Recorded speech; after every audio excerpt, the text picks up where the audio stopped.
शहर के कोने में एक कदीम कस्बा था जिसके बारे में लोग कम बोलते थे। वहां 3 जगहें ऐसी थीं जिन्हें लोग मनहूस, आसेबज़दा और नापाक समझते थे, वरना आज तक कोई वहां रात में कदम रखने की हिम्मत ना करता।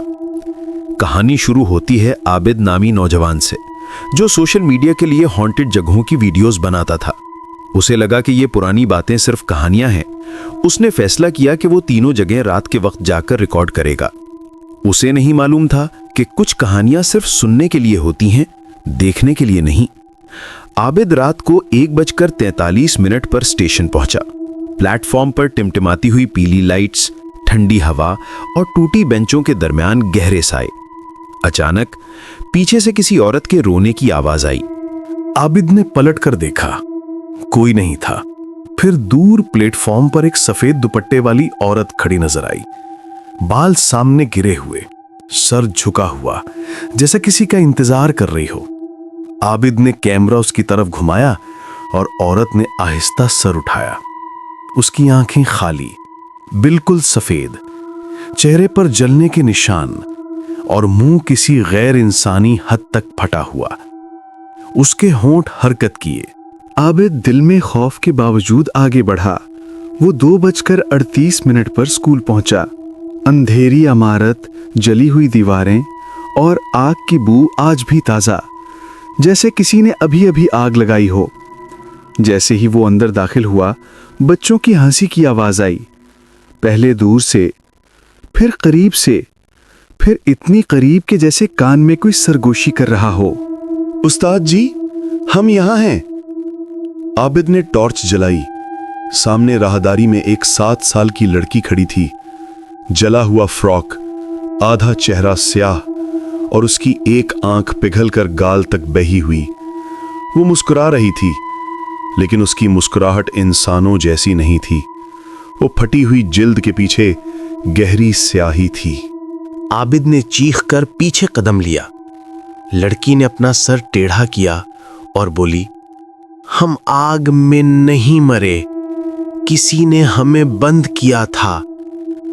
फिर अचानक दरो दीवार पर धमाके से हवा चलने लगी। खिड़कियां जोर जोर से बजने लगीं और क्लासरूम के दरवाजे खुद ब खुद खुलने लगे। कहीं से बच्चों के जलते जिस्मों की चीखें आने लगीं, ऊंची, बहरी करने वाली, हौलनाक। आबिद खौफ में भागा, लेकिन बाहर जाते वक्त उसे लगा जैसे किसी ने उसका कंधा पकड़कर नोचा हो। अब रात के 3:55 बज रहे थे। आबिद आखिरी जगह पहुंचा, दरिया किनारे पर बने खंडर। दरिया के ऊपर गहरी धुंध थी, जैसे पानी से भाप नहीं, रूहें उठ रही हों।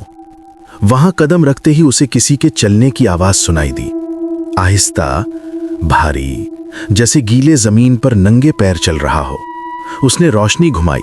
एक मर्दाना साया खंडरों के पास खड़ा था, स्याह कपड़े, बगैर चेहरे के, बिल्कुल साकित। आबिद ने हिम्मत करके पूछा, कौन हो? साया आहिस्ता आहिस्ता उसकी तरफ बढ़ा।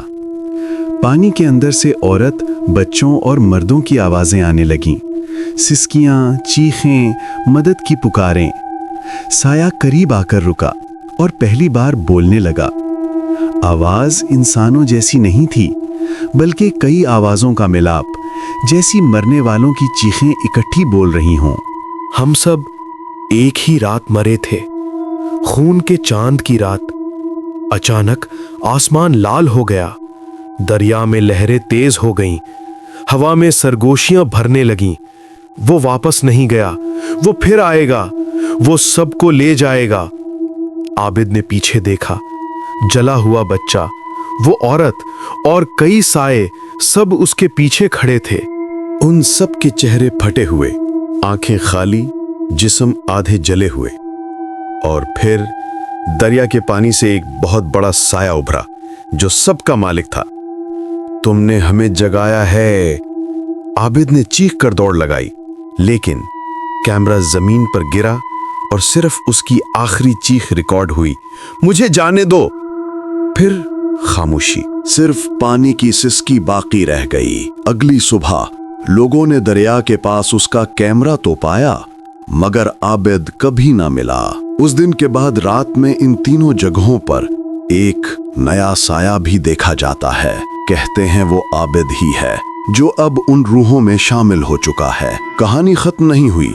वो खून का चांद हर साल दोबारा तुलू होता है और उस रात एक नई रूह हमेशा गायब हो जाती है।